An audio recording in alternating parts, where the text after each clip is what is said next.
కలుగును కాక జీవన తొలి సంజ అనుదినమన్న అను ఈ ఉదయకాలపు వాక్య ధ్యానములకు మిమ్మల్ని ప్రేమపూర్వకంగా ఆహ్వానాన్ని తెలియపరుస్తూ నా నిండు వందనాలు తెలియపరుస్తున్నానండి. ప్రభునందు మాకు అత్యంత ప్రియమైనటువంటి దేవుని పిల్లలు ఎలా ఉన్నారండి?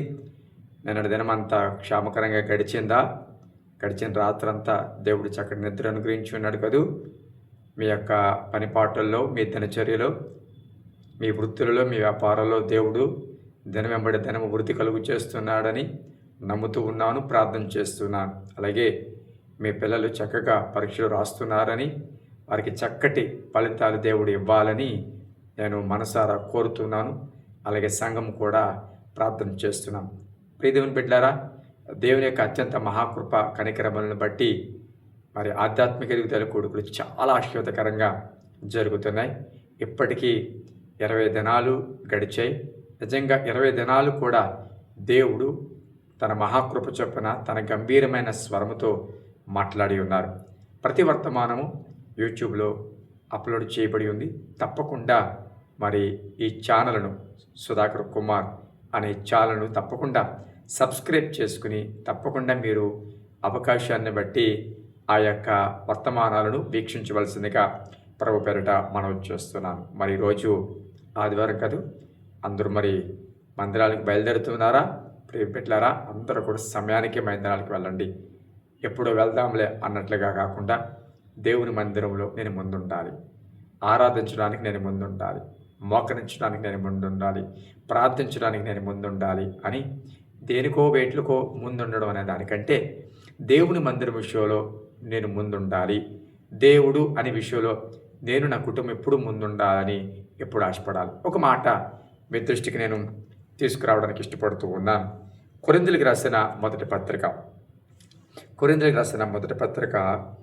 4వ అధ్యాయము. కొరింథీయులకు రాసిన మొదటి అధ్యాయం. కొరింథీయులకు రాసిన మొదటి అధ్యాయము 10వ వచనం. సహోదరులారా, మీరందరూ ఏకభావముతో మాట్లాడవలననియు, మీలో కక్షలు లేక ఏక మనసుతోనూ ఏక తాత్పర్యముతోనూ మీరు సన్నద్ధులై ఉండవలననియు మన ప్రభువైన యేసుక్రీస్తు పేరట మిమ్మల్ని వేడుకొనుచున్నాను. నా సహోదరులారా, మీలో కలహములు కలవని మిమ్మల్ని గురించి క్లోయ ఇంటి వారి వలన నాకు తెలియవచ్చును. మీలో ఒకడు నేను పౌలు వాడును, ఒకడు నేను అపోల్లో వాడును, మరొకడు నేను కేఫావాడును, ఇంకొకడు నేను క్రీస్తు వాడునని చెప్పుకొనుచున్నారని నా తాత్పర్యము. ప్రియదేవుని బిడ్డలారా, కొరింథీ సంఘానికి అపోస్తలుడైన పౌలు గారు పత్రిక రాస్తూ, మీలో కలహాలు ఉన్నాయని నాకు క్లోయ ఇంటి వారి వల్ల తెలిసింది, అది మంచిది కాదు. కొందరేమో అపోల్లో వారమని, కొందరు పౌలు వారమని, కొంతమందేమో కేఫా వారమని, మరికొందరు క్రీస్తు వారమని చెప్పుకొనుచున్నారంట. ఇది మంచిది కాదు. మీరు కక్షలు ఉండడం మంచిది కాదు. సంఘమానిక ఏక మనసు ఉండాలి, ఏకభావంతో మాట్లాడాలి, ప్రతి విషయంలోనూ సన్నద్ధులై ఉండాలి అని పౌలు గారు మాట్లాడతారు. ఈరోజు సంఘాలలో ఐక్యత కరువైపోయింది. సంఘాలలో నిజమైన ప్రేమ పోయి ఇస్కరియోతు యోధ ప్రేమ ఉన్నట్లుగా ముద్దు పెట్టాడు చూసారా, అలాంటి ప్రేమ విస్తరిస్తుంది సంఘాలలో. అవును ప్రియ బిడ్డలారా, పైకి ప్రైజ్ లార్డు వందనాలు చెప్పుకుంటున్నారు కానీ లోపట ఐక్యత కానీ ఆ ప్రేమలు కానీ కనబడట్లేదు. ప్రియదేవుని బిడ్డలారా, ప్రేమ అంచుదినాలలో చల్లారిపోతుంది అని అన్నట్లుగా ప్రేమ తగ్గిపోతుంది, ఐక్యత తగ్గిపోతుంది. బలముగా ఐక్యతతో ఏకభావంతో ఏక మనసుతో ప్రార్థించవలసిన సంఘాలు, కుటుంబాలు ఈరోజు అలా లేవే. అనేక రకాల విభేదాలు. ప్రియదేవుని బిడ్డలారా, ఒక్కొక్కరు గ్రూపు, లేకపోతే ఒక పౌలు వాడిని, అపోలో వాడిని, కేఫా వాడిని, ఇలాగూ.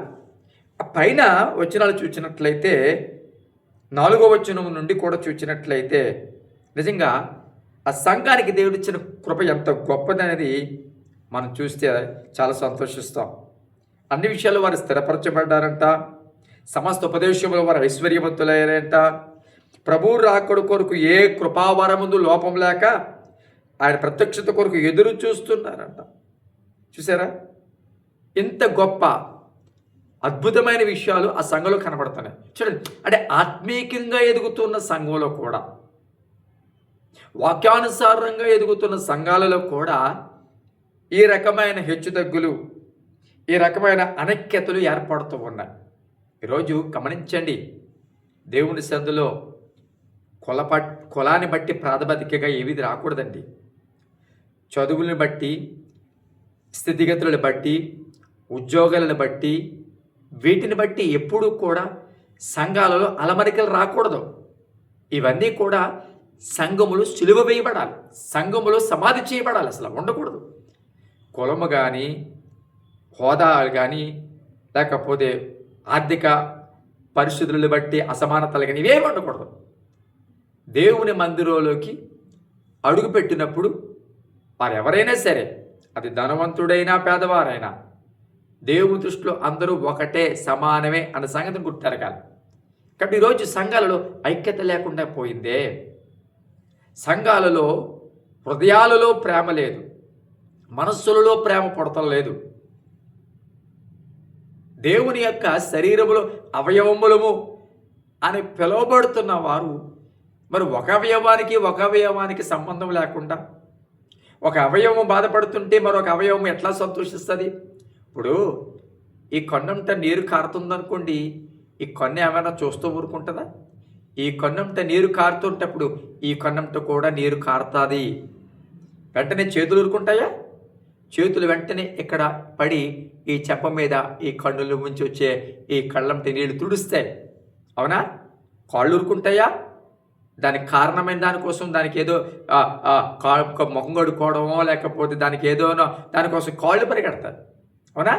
కాబట్టి ఒక అవయవానికి ఏదైనా వచ్చినప్పుడు మిగతా అవయవాలన్నీ కూడా, నేను పైన ఉన్నాను, నేను కింద ఉన్నాను, నాది ప్రాముఖ్యమైన అవయవము, నేను ప్రాముఖ్యమైన అవయవాన్ని, కాబట్టి ప్రాముఖ్యత లేని అవయవాన్ని కోసం నేనెందుకు పాటు పాడాలని అనుకోదు. అసలు ఏది ప్రాముఖ్యం లేనిది మీరు చెప్పండి. నీ శరీరములో ఇది విలువ లేనిదండి, ఇది ప్రాముఖ్యం లేనిదని చెప్పండి. అవే ఏది లేదు, అవునా? నడినెత్తి మొదలుకున్న అరికాల వరకు అన్నీ ప్రాముఖ్యమే. వాటి యొక్క పని విధానాలు తేడాగా ఉండొచ్చేమో కానీ వాటి యొక్క ఆ దేవుడు కూర్చుని విధానం, అంటే పైన చేతులు ఉండొచ్చు, కాళ్ళు అనేవి కింద ఉండొచ్చు, కూర్చే విధానం తేడా ఉండవచ్చు, కానీ ప్రతిదానికి ఒక పని ఉంది. ప్రతీది కూడా శరీర అవయవంలో అవసరమే, అవునా? అలాగే సంఘములో దేవుడి సన్నిధిలో ప్రతి ఒక్కరూ కూడా అవయవములము అవసరము అన్న సంగతిని జ్ఞాపకం చేసుకోవాలి. కాబట్టి ప్రియబిడ్డలారా, ఇలాంటి ఆత్మీయ సంఘంలో కూడా విభేదాలు కలిగాయంట, అలమరికలు వచ్చాయంట. అలాంటి ఉండకూడదు అని పౌలు గారు చెప్తున్నారు. కాబట్టి మాటలు వింటున్న ప్రియబిడ్డలారా, సంఘాల గురించి ప్రార్థన చేద్దాం. సంఘాలలో ఐక్యత రావాలని, సంఘాలలో ప్రేమ పుట్టాలని, సంఘాలలో విశ్వాసం కలగాలని.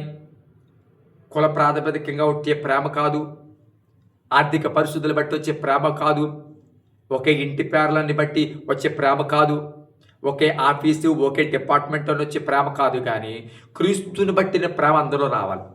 ఓకేనా? కళ్ళు మూసుకుందాం, ప్రార్థన చేద్దాం. పరిశుద్ధమైన తండ్రి, నీ పరిశుద్ధ నామానికి స్తుతులు స్తోత్రాలు చెల్లిస్తున్నాం తండ్రి. ఇదిగో మమ్మల్ని ప్రేమించి మరో దినం ఇచ్చాం. ఈ దినమును బట్టి సమయాన్ని బట్టి వందనాలు. ఈరోజు పునరుత్థానం అయ్యా, ప్రతి ఒక్కరునైనా నేను ఆరాధించడానికి, స్తుతించడానికి నాయనా మందిరాలకు బయలుదేరుతూ ఉండగా ప్రతి ఒక్కరూ నాయన చక్కగా కుటుంబాలతో సహా మందిరాలకు వెళ్ళడానికి సహాయం చేయండి అయ్యా. ఈరోజు నాయన మందిరాలు ఎలా ఉండాలో మీరు మాట్లాడుతున్నారు. మందిరాల్లో ఉన్న లోపాలు ఎట్లా కనబడుతున్నారయ్యా, అవన్నీ తొలగిపోవాలి నాయన. స్తోత్రం. నీ ముందు నిలబడినప్పుడు ప్రభావ నాయన స్తోత్రాలు దోషారోపణగా మేము ఉండకూడదని ప్రార్థన చేస్తున్నాం. బలహీనులు బలపరచండి, అనారోగ్యాన్ని స్వస్థపరచండి అయ్యా. నేను హాస్పిటల్లో ఉన్నవారు జ్ఞాపకం చేసుకోండి, గర్భఫలంతో ఉన్నవారు జ్ఞాపకం చేసుకోండి, గర్భఫలం కొరకు ఎదురు చూస్తున్న వారు జ్ఞాపకం చేసుకోండి, ఉద్యోగాలకు ఎదురు చూస్తున్న వారు జ్ఞాపకం చేసుకోండి, పరీక్షలు రాస్తున్న వారు జ్ఞాపకం చేసుకోండి ప్రభా. కుటుంబాల అసమాధానాలు ఉన్నవారు జ్ఞాపకం చేసుకోండి, ఆర్థికంగా ఇబ్బందులు పడుతున్న వారు జ్ఞాపకం చేసుకోండి నాయన అయ్యా. నేను ఎవరైతే హాస్పిటల్లో ఉండి ఐసీయూలో ఉన్నారో, లేకపోతే సర్జరీలు చేయించుకుంటున్నారు, జ్ఞాపకం చేసుకోండి నాయన ప్రభా. ప్రతి ఒక్కరిని చేతిలో పెడుతున్నాను అయ్యే. రోజు దినచర్య అంతట్లో తోడుగుండి నడిపించమని, వారి యొక్క వృత్తిని, వారి వ్యాపారాన్ని దీవించి, ఉద్యోగాల కొరకు ఎదురు చూస్తున్న వారికి ఉద్యోగాలు తెచ్చేయమని, ట్రాన్స్ఫర్ల కొరకు ఎదురు చూస్తున్న ట్రాన్స్ఫర్లు తెచ్చేయమని, పిల్లలు బట్టి ఒకవేళ తల్లిదండ్రులు వేదన పడుతున్నారమ్మా, అటువంటి వారికి సమాధానం దయచేయమని, మహిమ పొందమని యేసు నామములో అడుగుచున్నాను తండ్రి. ఆమె. Thank you. God bless you.